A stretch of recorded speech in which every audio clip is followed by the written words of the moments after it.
Alors, nous commençons l'enregistrement maintenant et je cède la parole immédiatement à la professeure Marie-Laure Diot et je vous souhaite à toutes et à tous une excellente table ronde. À vous la parole. Bonjour à toutes et à tous à cette table ronde sur le racisme systémique et la suprématie blanche. Mon nom est Marie-Laure Diot, professeure au département des sciences administratives au campus de Saint-Jérôme et j'ai le plaisir d'animer cette table ronde. J'invite d'abord Madame Muriel Laberge, rectrice de l'UQO, à vous adresser quelques mots. Merci beaucoup, Marie-Laure. Bonjour à toutes et à tous. Merci beaucoup de vous joindre à nous. Je tiens d'abord à remercier très sincèrement les personnes qui ont accepté de prendre part à cette table ronde, dont le député de Hull-Elmer, M. Greg Fergus, et plusieurs membres de notre communauté universitaire que nous allons vous présenter dans quelques instants. Cette table ronde marque le premier événement présenté par l'UQO dans le cadre de cette édition 2021 du mois de l'histoire des Noirs. Depuis mon arrivée au rectorat de l'UQO en mars dernier, je me suis engagée à proposer aux membres de notre communauté universitaire des activités de sensibilisation et des actions concrètes pour combattre toute forme de racisme, de discrimination et de violence. Nous travaillons actuellement avec beaucoup d'ardeur à la mise en place d'une stratégie institutionnelle d'équité, de diversité et d'inclusion. Parmi les priorités de cette stratégie, nous voulons faire en sorte que la valorisation de la diversité, la reconnaissance de la contribution des personnes racialisées, ainsi que la réalisation du plein potentiel de chaque personne soit au cœur du développement durable de notre collectivité et de notre société. Pendant la prochaine heure, les panélistes vont aborder les sujets sensibles et extrêmement importants que sont le racisme systémique et la suprématie blanche au sein de nos institutions et de notre société. Je vous assure que nous sommes nombreux de la direction de l'UQO à être présents aujourd'hui et à vous écouter avec ouverture et grande attention. Sans plus tarder, je cède la parole à la professeure Marie-Laure Diot et aux panélistes. Merci et bons échanges. Merci, Madame Laberge. Alors, nous vous proposons aujourd'hui une discussion que nous voulons constructive dans le respect et la convivialité, la courtoisie, donc où les généralisations sont évitées, mais où les réflexions, des opinions appuyées et des stratégies vont vous être partagées dans l'objectif de construire un vivre ensemble harmonieux au sein de notre communauté. Alors, nous avons le plaisir de recevoir autour de cette table ronde Madame Sharifa Wassongema, étudiante à l'UQO en 3e année de baccalauréat en sciences comptables. Elle est également vice-présidente à la communication à l'AGE UQO et membre étudiant au conseil d'administration de l'UQO depuis septembre 2020. Bonjour, Madame Sharifa Wassongema. Bonjour. Monsieur Ndiagaloum est professeur au département des sciences sociales de l'UQO au campus de Gatineau. Il est également responsable de programme au cycle supérieur. Bonjour, Monsieur Loum. Bonjour. Madame Ndeye Khadingom est diplômée de l'UQO en sciences sociales. Elle est membre du comité ad hoc de la rectrice sur le racisme et également cofondatrice et présidente de l'organisation Action Femmes Afrique. Bonjour, Madame Gom. Bonjour, Marie-Laure. Et Monsieur Greg Fergus est député fédéral de la circonscription Hull-Elmer. Il est également secrétaire parlementaire du président du Conseil du Trésor et de la ministre du gouvernement numérique. Bonjour, Monsieur Fergus. Bonjour, Marie-Laure. Bienvenue à vous, chers panélistes. La première question qui vous est adressée est la suivante.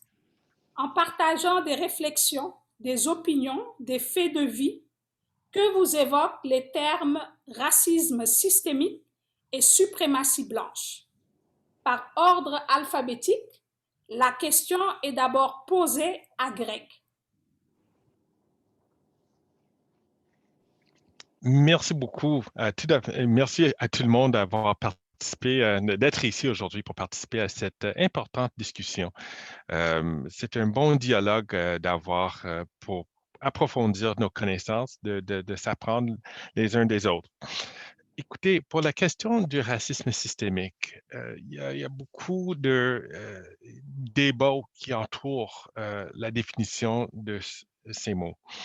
Pour moi, le racisme systémique, c'est pas le racisme, c'est pas quelque chose qui est conscient, c'est plutôt un préjugé inconscient. Et quand on examine toutes les données ensemble de ces préjugés inconscients, on se trouve avec une situation, avec des résultats croche. Et ça, c'est le racisme systémique. C'est pas fait par exprès, mais c'est le système ou les préjugés qui rentrent dans nos décisions, nos institutions, où on se trouve à un moment donné avec des choses qui ne fonctionnent pas. Par exemple, on sait bien que les études ont démontré que les Noirs ne sont pas plus aptes à commettre un crime que les Blancs. Cependant, quand on examine au fédéral dans nos institutions pénitentiaires, on a une situation où les Noirs, on représente 3,5% de la population canadienne, mais on est surreprésenté de 3 à 4 fois de notre poids démographique dans les prisons.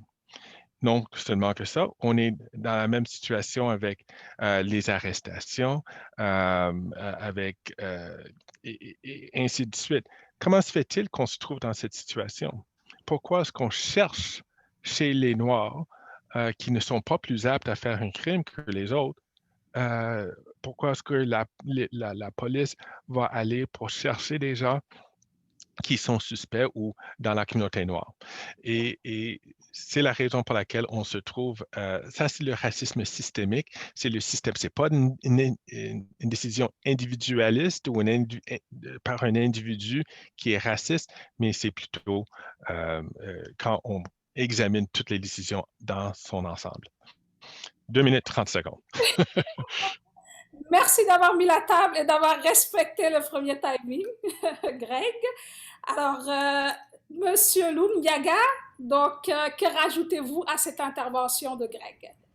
Ce que je vais rajouter pour éviter de me répéter, à mon humble avis, il y a des dimensions que l'on doit considérer pour estimer s'il existe, oui ou non, un racisme systémique. Je pense que la première chose qu'il faut considérer, et qu'a souligné tout à l'heure Michel Ferguson, c'est celle qui est liée, si vous voulez, au coût de loi.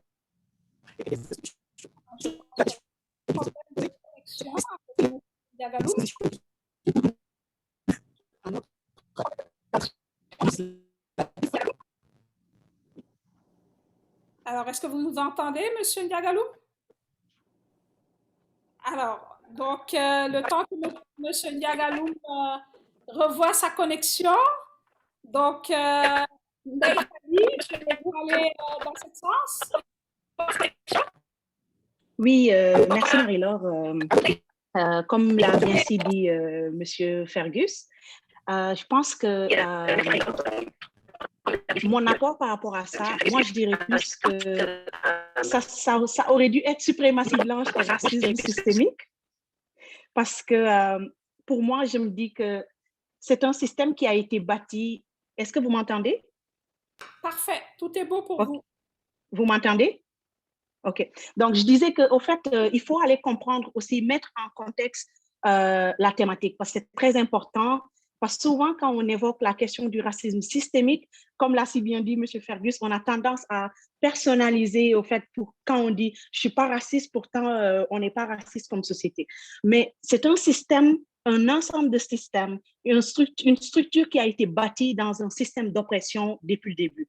La suprématie blanche, qui doit être différenciée des suprémacistes blanches, Et comme tout ce système de colonialisme, d'esclavagisme, une mission civilisatrice ailleurs dans le monde. Donc, c'est ce système qui a créé tout ce problème dont on fait face maintenant.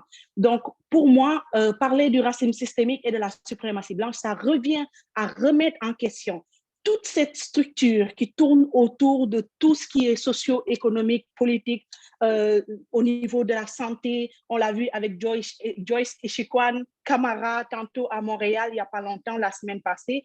Donc, c'est vraiment de dénouer le dialogue, que l'on s'assoie ensemble en tant que société, éviter de se blâmer ou de se dire oui, c'est moi, c'est vous, c'est cette communauté. C'est sûr qu'on vit avec nos biais, on vit avec des stéréotypes, mais il faut qu'on apprenne à aller au-delà de ces stéréotypes en tant que société. Et je pense que c'est ça qui va être gagnant et c'est pour ça que je suis là aujourd'hui, parce que c'est très important aussi de tenir ce dialogue-là ensemble.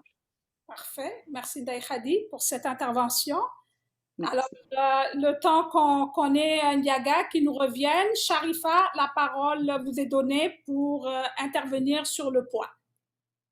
Super, merci beaucoup. Alors, Monsieur Fergus l'a si bien défini. Donc, moi aussi, à mon niveau, pour moi, justement, le racisme systémique, pour moi, ça survient justement lorsque dans les institutions, on a souvent, ils maintiennent en fait une inéquité raciale qui souvent, justement, en fait, est une conséquence des préjugés qui sont dissimulés en fait dans les politiques, les pratiques, souvent même les lois qui favorisent justement certains groupes en désavantage des autres. Puis, il faut savoir que justement, il en découle en ce moment-là le profilage racial et tout ce qui est de la brutalité policière. C'est, par exemple, je prends moi mon cas spécifique. J'ai une fois accompagné un ami à Montréal, bien sûr avant Covid. Puis justement, il se trouve qu'il a une voiture justement très luxueuse. Fait qu'on a été arrêté par la police et pour aucune raison, juste pour un contrôle. Mais lui, il m'a personnellement dit que c'est vraiment récurrent qu'on l'arrête pour ça. C'est parce que un noir qui, justement, est dans une voiture luxueuse, c'est considéré comme louche, alors qu'on travaille de même que les autres. On a aussi le droit à des petits plaisirs comme les autres. Ou, comme M. Fergus le disait tantôt, justement, il y a une surveillance accrue, justement, de la police à certains endroits plus que d'autres. Par exemple, j'ai un autre ami, justement, il y a une maison ici à Gatineau. Puis, à chaque fois que j'allais, justement, chez lui, je vois un regard pesant des voisins, d'autres qui tirent les rideaux pour voir qui est là. Je me dis, OK, c'est quoi cette surveillance accrue? Est-ce à dire, justement, qu'on n'a pas, justement, entre griffes, justement, le droit d'habiter ces quartiers ici, là?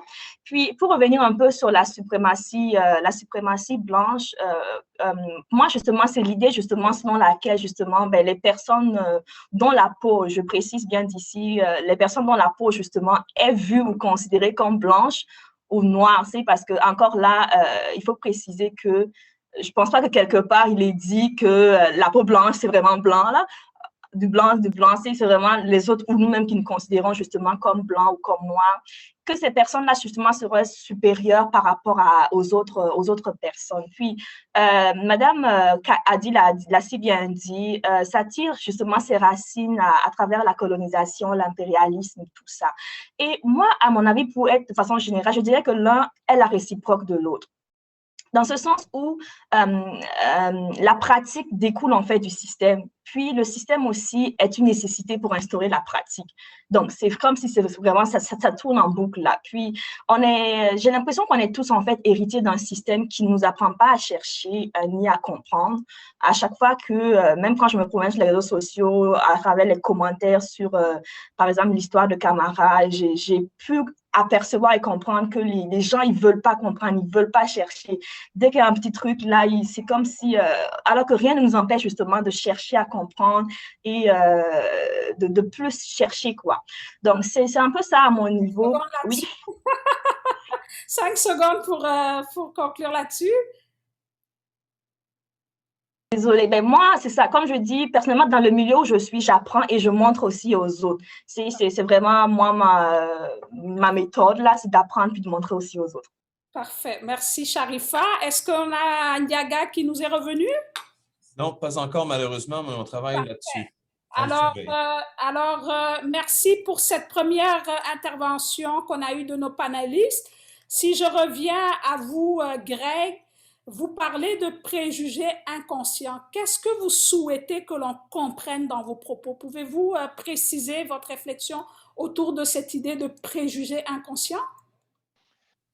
Et comme les termes indiquent, c'est un préjugé qui est inconscient. On n'est pas conscient de ça. C'est très rare qu'il y a des racistes avoués dans la société québécoise ou canadienne.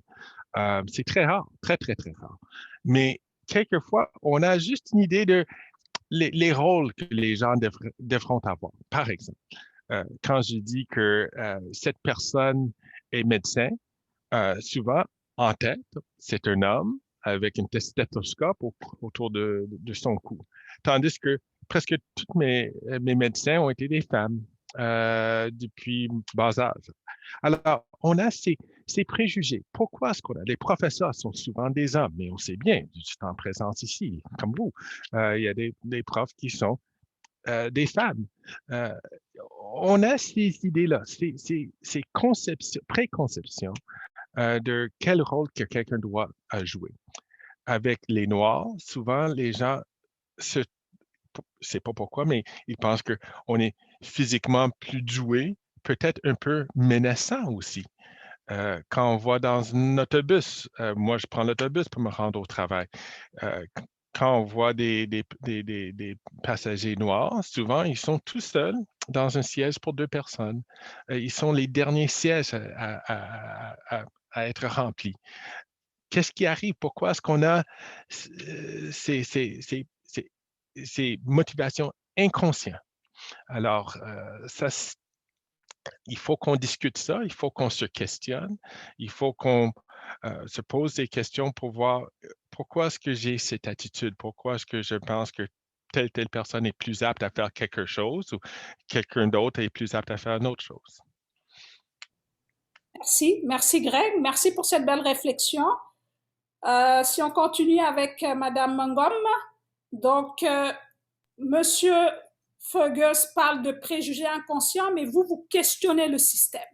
Alors, pouvez-vous préciser votre pensée? En quoi, selon vous, le système est vraiment à l'origine de ce racisme systémique et de cette suprématie blanche que vous avez évoquée?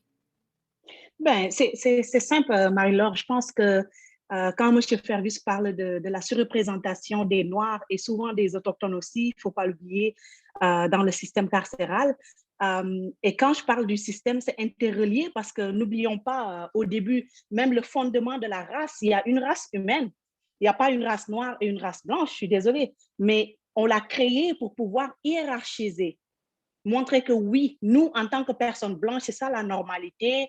Vous êtes bizarre, vous êtes différent. On le voit souvent aussi quand moi, combien de fois ça nous arrive d'aller quelque part et d'office, on prend pour acquis que peut-être tu n'es pas né ici. Oui, il y en a beaucoup qui sont nés ici, mais on te questionne d'où est-ce que tu viens. Il fut des temps où on était allé pour chercher un logement et puis le gars faisait allusion à parce que son appartement ne me plaisait pas, mais il faisait l'allusion comme quoi vous vivez dans des huttes en Afrique, OK?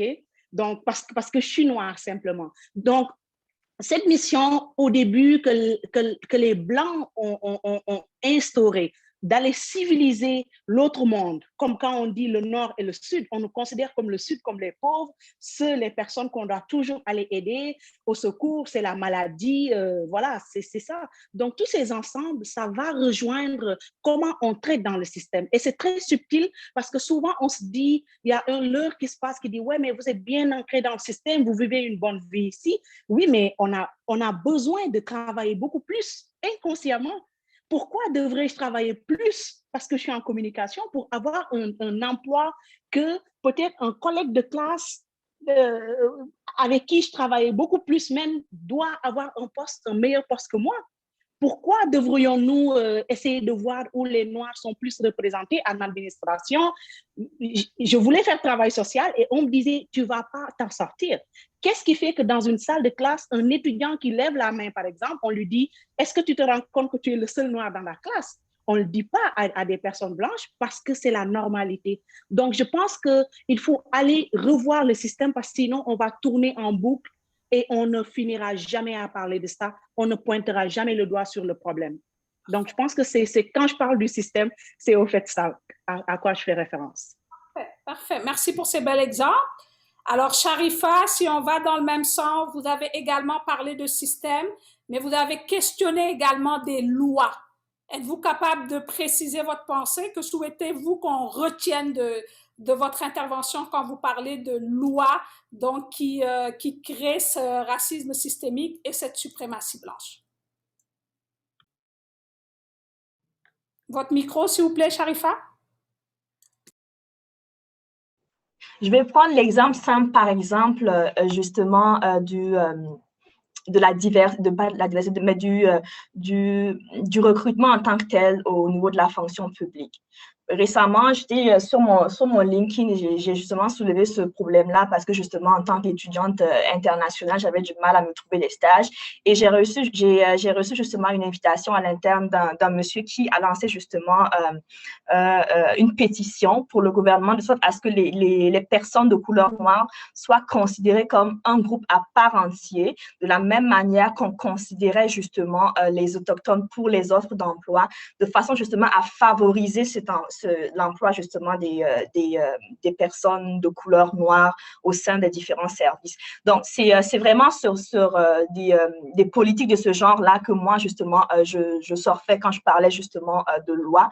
C'est justement de faire en sorte que, pourquoi est-ce que quand je postule pour un emploi au gouvernement, oui, bien sûr, on me demande de cliquer si je suis une personne de minorité visible, ensuite je clique que je suis noire, mais je veux dire, c'est quoi qui est fait après ça? Je vois rien. Moi, je vois souvent des offres d'emploi destinées seulement aux personnes, pas aux personnes, destinées seulement aux populations autochtones. Et pourquoi est-ce que justement on ne considérait pas les personnes noires comme un groupe, une entité à part entière pour justement favoriser l'intégration de ces personnes-là et aux différents services, aux différents emplois et tout. Parfait. Donc, si on reste dans cette logique, vous pensez que ces lois, finalement, plutôt que d'aider, elles nuisent. Est-ce que c'est comme ça qu'il faut qu'on vous comprenne? Je dis pas qu'elles nuisent, mais je dis qu'il y a un travail qui doit être fait en plus que ça. En plus de ça, je veux dire, c'est bien beau que on demande maintenant, c'est comme si c'est une norme justement que au niveau de l'emploi justement on demande, souvent c'est optionnel de spécifier si justement tu fais partie d'une telle catégorie de minorité et tout et tout et tout. Mais je veux dire, qu'est-ce qui est fait au-delà de ça? Est-ce que le quota est vraiment respecté? Qu'est-ce qui est fait pour que justement, même en parlant de quota par exemple, je pense que le quota justement a été mis en place de sorte à intégrer les populations noires. Mais moi, personnellement, ce quota-là, souvent, j'ai l'impression que c'est un poids pour les organisations. Je veux dire, OK, vu qu'on a un quota à atteindre, on va recruter des personnes noires, alors que ça ne devrait pas se passer aussi comme ça. Je veux dire, quand tu as un CV d'une personne, tu recrutes selon ce que tu as, mais je veux dire, on ne recrute pas parce qu'on veut combler ou atteindre le quota de personnes noires dans une entreprise. Non, c'est vraiment ces choses-là, tu sais, que moi, ça me fait réfléchir. C'est bien beau de vouloir montrer qu'on fait un effort, mais est-ce que réellement on fait vraiment l'effort? C'est toute là la question. Parfait. Alors, merci d'avoir précisé votre pensée. Avant qu'on passe à la deuxième question, il nous reste peut-être une ou 2 minutes. Donc, en quelques secondes, je redonne la parole à Greg, puis ensuite à Ndeye Khadi. Donc, Greg, rajouterez-vous quelque chose à cette intervention? Oui, juste pour préciser un petit peu, parce que je pense que ce que Sharifat a soulevé est un excellent point, sauf que juste pour que tout le monde sache, il n'y a pas de quota pour l'emploi au fédéral, dans la fonction publique fédérale. La raison pour laquelle on pose cette question, et même cette question doit être mieux précisé, mais cette question-là, c'est parce qu'avec la loi sur l'emploi à l'équité, on veut mesurer, on veut trouver des données désagrégées maintenant pour voir est-ce que les Noirs sont mieux ou est-ce qu'ils font face à un préjugé dans l'emploi. Même chose avec les Autochtones, même chose avec les femmes. Alors, en ayant ces données probantes, on peut mesurer combien de personnes rentrent dans la fonction publique, combien de personnes posent leur candidature puis ne reçoivent pas une entrevue ou combien de personnes ont été engagées. Alors, c'est pour cette raison-là qu'ils posent ces genres de questions. Parfait. Merci pour cette précision. Ndeye Khady, alors vous avez encore 10 secondes pour conclure sur cette première question avant qu'on reçoive Ndiaga Loum qui est revenu parmi nous. Ben oui, ce que je dirais, Marie-Laure, c'est que après avoir entendu les deux rétroactions de M. Fergus et Sharifa, moi je dirais que ça se rejoint là, ça se rejoint et ça se voit en quelque sorte. Je vous donne un exemple juste avant de finir. Au niveau de l'emploi, comme on parlait d'employabilité, il y a un professeur en sociologie, je pense que c'est à l'Université de Laval, qui a fait un test, et c'est un test qui se fait depuis plusieurs années, que ce soit en Europe ici. On fait le test entre quelqu'un qui a un nom comme moi, Ndeye Khady, et quelqu'un qui a un nom comme Anne Tremblay. Le même CV, pour le même CV, cette personne se fait appeler et quelqu'un comme moi n'a pas de CV et je l'ai vécu. Je suis allée dans un entretien, le gars n'a même pas daigné prendre mon CV en face et il me montrait comme si je ne savais pas que c'était noir. Ça se sent et les gens te demandent à chaque fois de prouver. Il y a le fardeau de la preuve qui est là. Oui, qu'est-ce qui te fait dire que c'est de la discrimination? Je le sais, je le sens. Je le sens, je le sais, parce que j'ai été traitée différemment. Mon entrevue n'a même pas duré 5 minutes, alors que je suis restée là-bas à attendre 45 minutes pour que la précédente puisse sortir. Et je sentais qu'on me disait, ouais, est-ce que tu as les habiletés? Ça fait mal, ça vient chercher. Donc, comment on fait pour contenir toute cette frustration? Est-ce qu'on en parle ou est-ce qu'on reste dans le déni, comme l'a fait Monsieur le Premier ministre, qui a bien voulu faire de la démagogie en évoquant le racisme en personne à personne, que le racisme systémique, c'est volontaire. Donc, il faut qu'on pose le débat. On est à ce stade-là. On n'avait pas besoin d'avoir un George Floyd pour que ce débat-là puisse être soulevé maintenant. Ça, c'est mon opinion. Alors, ce qui est sûr, c'est que vous l'avez vous avez bien entamé cette discussion.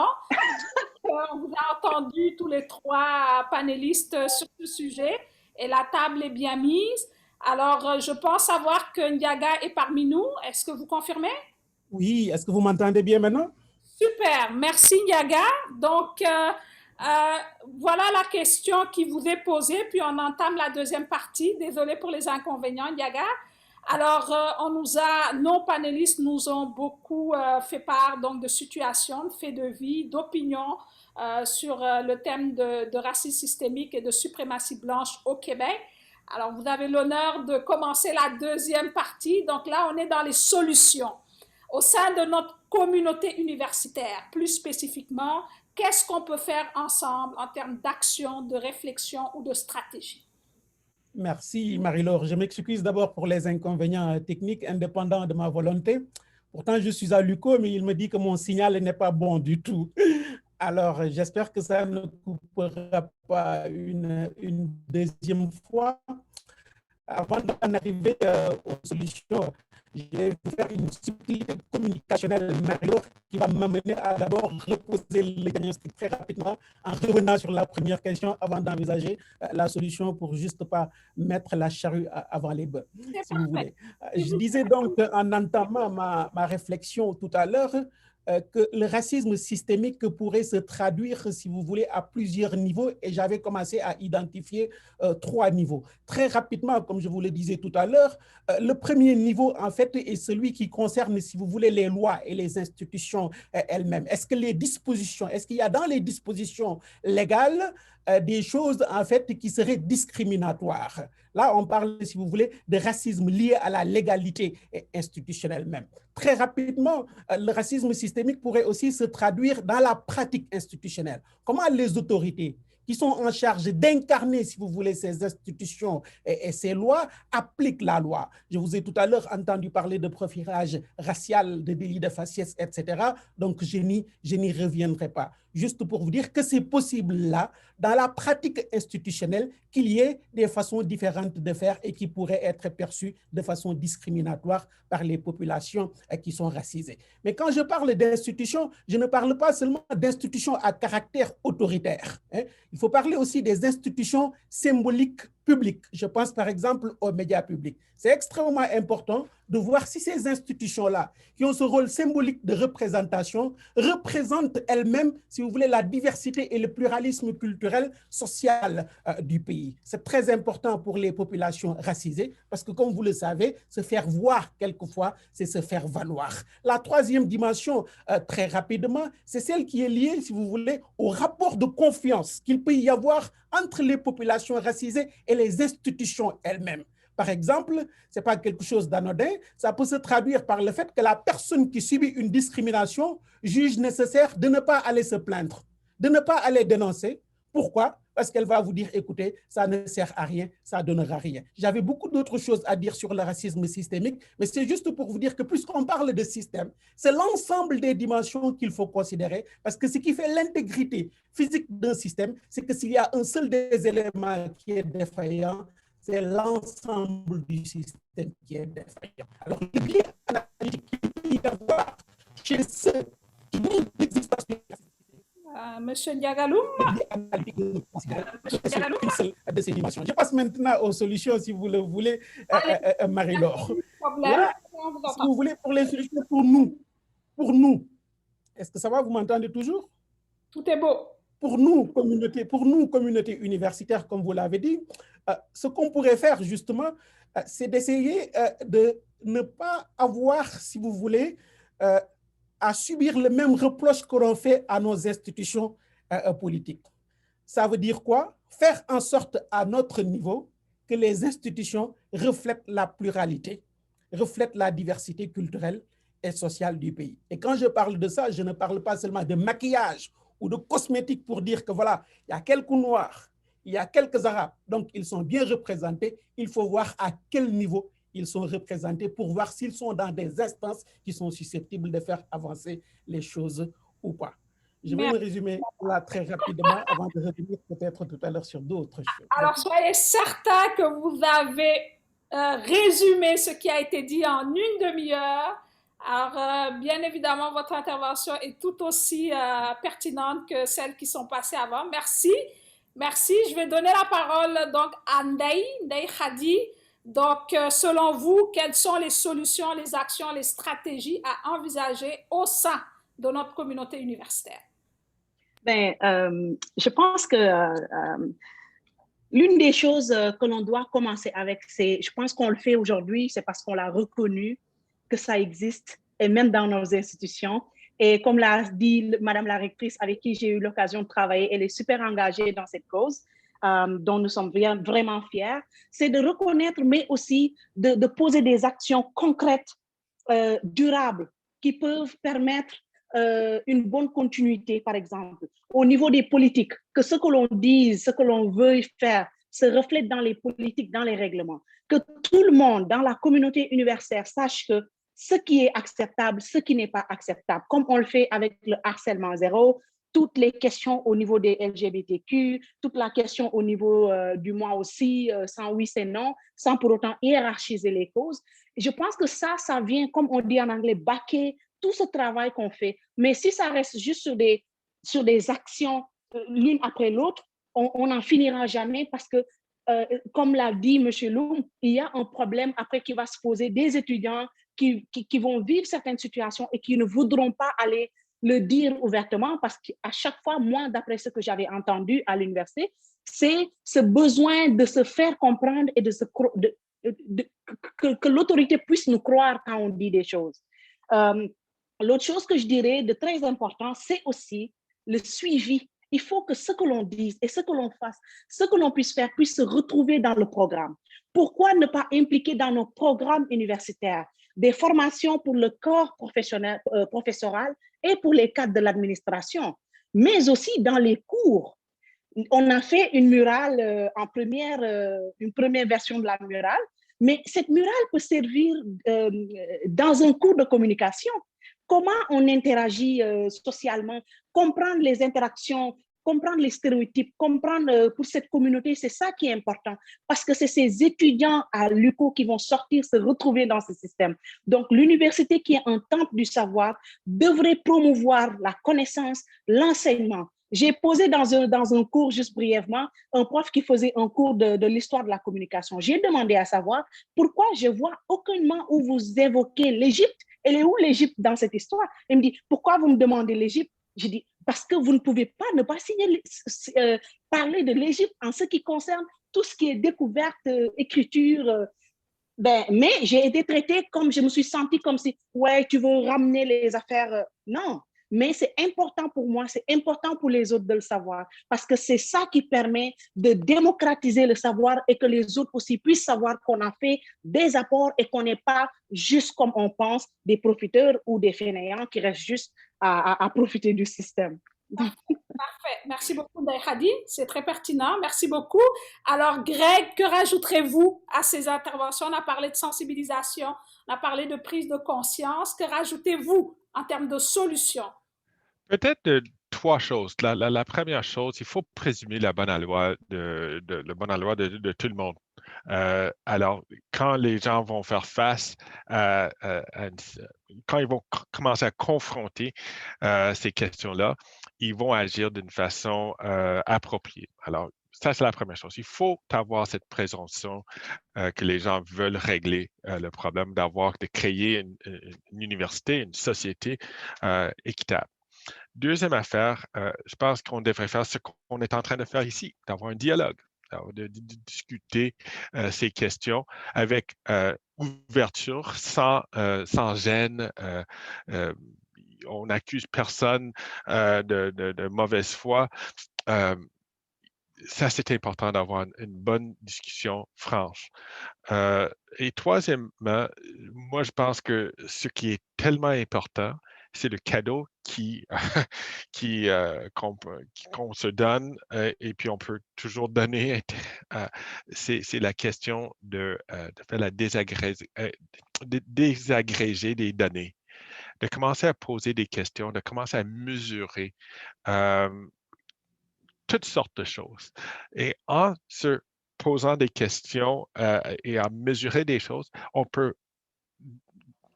élaborer un portrait de ce qui se passe à l'heure actuelle à l'université ou dans la société en général.